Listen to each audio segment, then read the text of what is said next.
রাত পোহালে দেশ জুড়ে পালিত হবে ছট পুজো। মূলত হিন্দি ভাষীদের উৎসব হলেও এই উৎসব পালনে শামিল হবেন বহু ভাষাভাষীর মানুষজন। রাজ্যের অন্যান্য জেলার পাশাপাশি পশ্চিম বর্ধমানের খনি অঞ্চলে ছট উৎসবকে ঘিরে বাড়তি অনুমোদন দেখা যায়। সোমবার পাণ্ডবেশ্বরের বিধায়ক নরেন্দ্রনাথ চক্রবর্তীর উদ্যোগে এলাকায় ছট ব্রতী মহিলাদের মধ্যে নতুন শাড়ি তুলে দেওয়া হয়।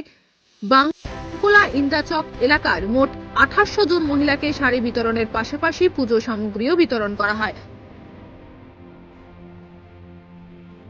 সোমবারের এই কর্মসূচিতে বিধায়ক নিজে সশরীরে উপস্থিত থাকতে না পারলেও উপস্থিত ছিলেন বিধায়কের স্ত্রী তথা পশ্চিম বর্ধমান জেলা পরিষদের কর্মাধ্যক্ষ অনুভা চক্রবর্তী।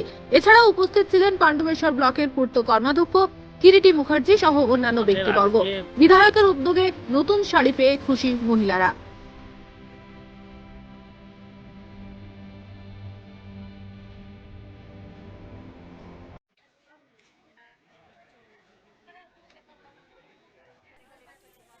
আমাদের আজকে বিধায়কের উদ্যোগে গোটা পাণ্ডবেশ্বর বিধানসভা জুড়ে যারা নন বেঙ্গলিরা যারা ছট পরব করে সেই মায়েদের জন্য আমরা একটা করে লাল শাড়ি আর আঁখ এবং একটা করে নারকেল সমস্ত যারা বতী যারা মানে ছট পুজো করে তাদেরকে আমরা একটা বিধায়কের আমাদের নন্দনাথ চক্রবর্তী বিধায়ক তার উদ্যোগে আমরা কিন্তু এটা করছি। কতজনকে দেওয়া হবে?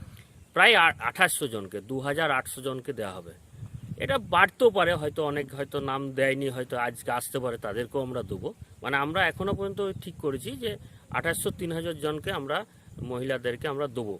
এটা নন্দনাথ চক্রবর্তীর উদ্যোগে, বিধায়ক সাহেবের উদ্যোগে আমরা প্রতিটা বতী যারা বতী তাদের লাল শাড়ি, একটা করে আঁখ, একটা করে নারকেল সবাইকে আমরা আজকে বিতরণ করব। আজ 10টার থেকে আমাদের বিতরণ আছে। আমি এখনই ওখানে যাব, ওখানে যে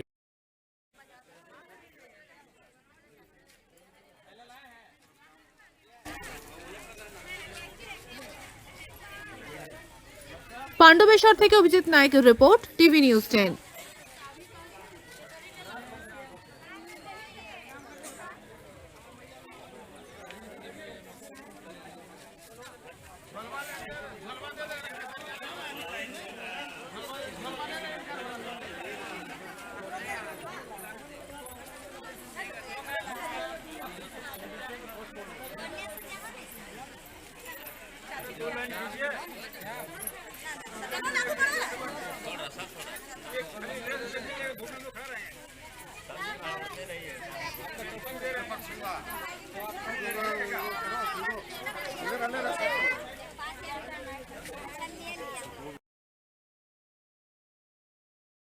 সবার আগে খবরের আপডেট পাওয়ার জন্য সাবস্ক্রাইব করুন আমাদের ইউটিউব চ্যানেল এবং ক্লিক করুন বেল নোটিফিকেশন আইকনে।